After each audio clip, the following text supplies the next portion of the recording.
Welcome back, everybody. I hope you're having a wonderful Wednesday night. Making this video kind of off the cuff. I have a lot I want to talk about. I'm going through my rewatch of House of the Dragon to get ready for season 3, so I figured I'd do one now and then one later. But I have a lot of problems with Criston Cole, so I'm going to get into that a little bit, and I'll get into why I have these problems because it may not be what many of you expect. So first off, I am rooting for Team Green. So, that's probably an arbitrary remark to make considering I have some critiques. However, there's a lot in this, and again, I haven't read the books. This is just from the show. I have a lot of questions about, the role he plays and how he acquires these roles, which, again, I'm sure it's part of the story, but I just disagree with. So for some context, we know I believe he's from the Crown Lands or Stormlands. His father's a steward, and he became a knight, I believe, during the Dornish incursions, he said on the show. And he beat Daemon in jousting at the Tournament of the King when Viserys thought his son was going to be born.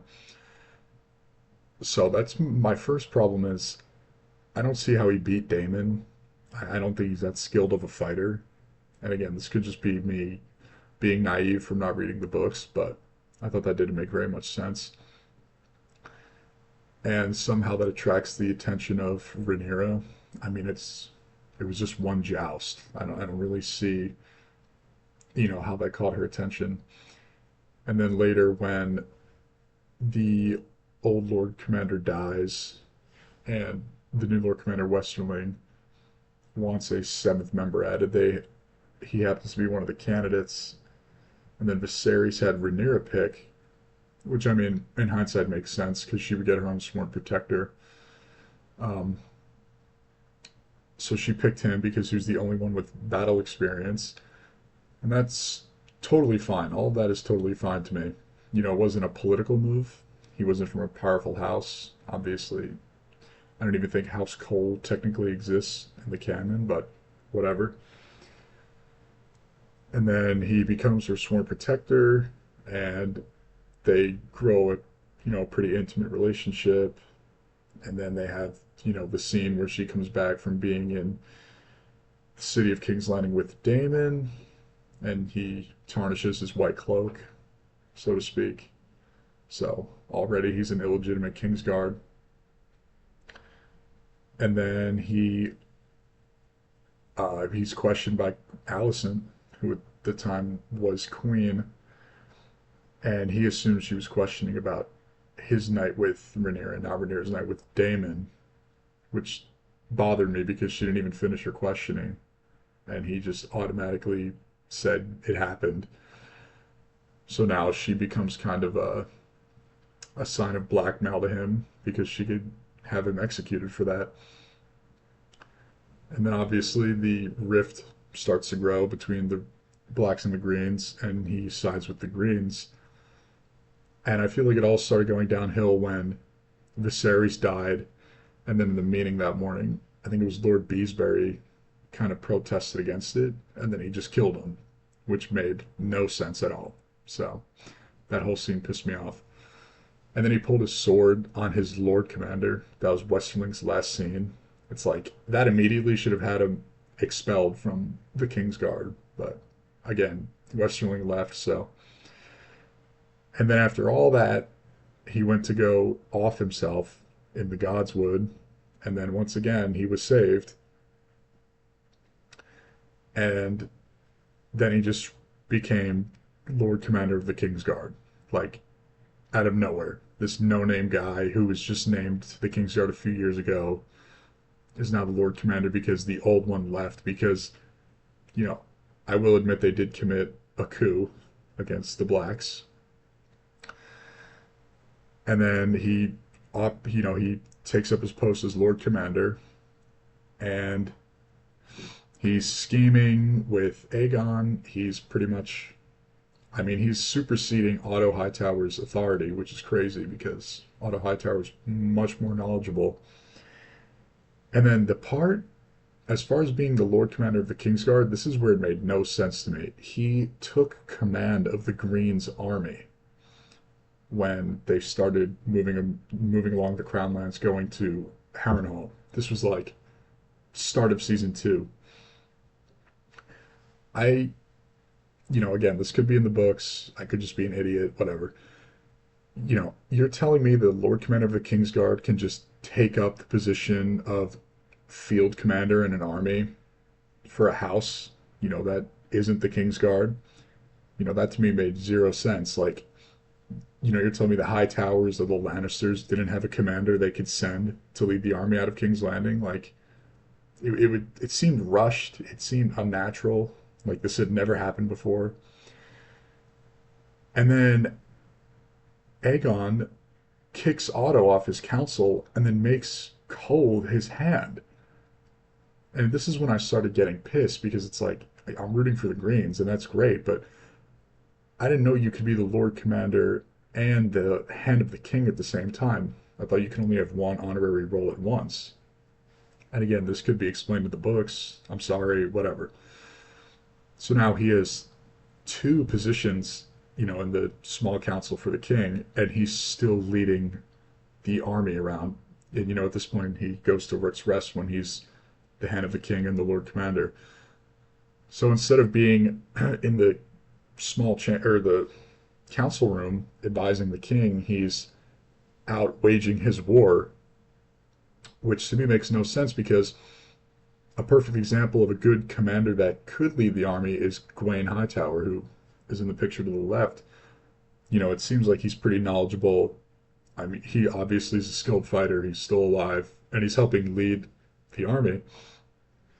And not to mention, most of these men are, Hightower men. They're from the Hightower House Guard, from the Red Keep. So, having Gawain Hightower, the oldest son to the Hand of the, former Hand of the King, whatever, when he went against Daemon at the joust, this was brought up, but like he's more than qualified to lead this army. And even if you want to make the case that he's not, go find someone else from the Green families to do it. Cole shouldn't be the one doing it. And then, so the Battle of Rook's Rest happens, and, guys get burned, they get crushed, whatever. There's like 1,000 casualties, I think.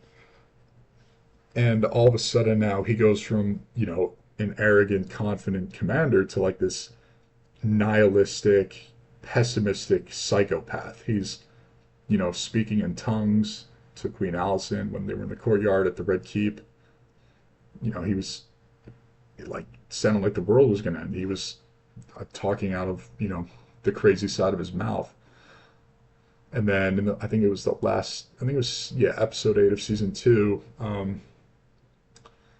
This was when Gawain pulled which was a pretty cool scene to me, pulled his sword on him and, obviously questioned what he was doing with the Queen. I didn't even care to bring that up with Alicent because he had already done that with Rhaenyra, so it is what it is. And, Gawain's like, I could send you to the wall, and Cole's like, yeah, you'd stay in the Hightower name for a generation. And then he's brought up, dragons dance in the air and men, are like dust under their feet. And he's, talking about how they're marching to their demise. And like Gawain is like the look on Gawain's face was golden. He's like, you're a psycho. Like you're leading our army and you're nihilistic. You're already contemplating death. I don't know how this all ends as far as the House of the Dragon show. My guess is, side tangent, my guess is I think the Greens do win. Again, I could be wrong. Obviously I don't want to be, but I think they have too much going for them to lose. But it's like, even if he does feel this way about how the dragons are going to kill everyone and what he saw, he signed up for this. He left his post at the Red Keep. He took up command of the army, whatever. He chose to do this. Now you get into your first battle with dragons and you think you're gonna die the next time you see one. It makes no sense to me. And I think Gawain was caught off guard too. He clearly stood back. He was surprised. He sat down next to him like he had to catch himself. It was a very weird scene. As much as I did enjoy it, it was very out of character for Cole. And my guess is I think going forward, he is going to be like this solemn, you know, melancholy, dramatic character. And again, to me, that bothers me. That's not the Criston Cole that I know and that I did like. Be that as it may, obviously you get killed. You get into a fight with a dragon, you're dead. There's no surviving that. So that is fair. But it's like, you weren't. Your king is still alive. Like, I don't want to sound, like I'm lacking empathy, but get over it. You know, Gawain is fine. Gawain's been in the same battle you have, and he seems pretty content with what's going on. So I don't see the excuses for him. And as someone who's rooting for the Greens, like I want him to do well. I want him to be about his wits. He's, for whatever reason, leading this part of the army. So again, kind of weird. It's a lot of character depth. I don't want to get into too much detail. Maybe I'm sure we'll find out. We have 2 more seasons, so I'm sure we'll find out a lot more. But little tangent for me. So again, I'm Team Greens, but Cole's got to figure his act out. So that's all from me. I hope you guys enjoyed. Little rant discussion breakdown episode. Might do more like these in the future because I nerd out about this stuff. So please don't judge. I'll see you on the next one. Don't forget to like, comment, and subscribe. Peace.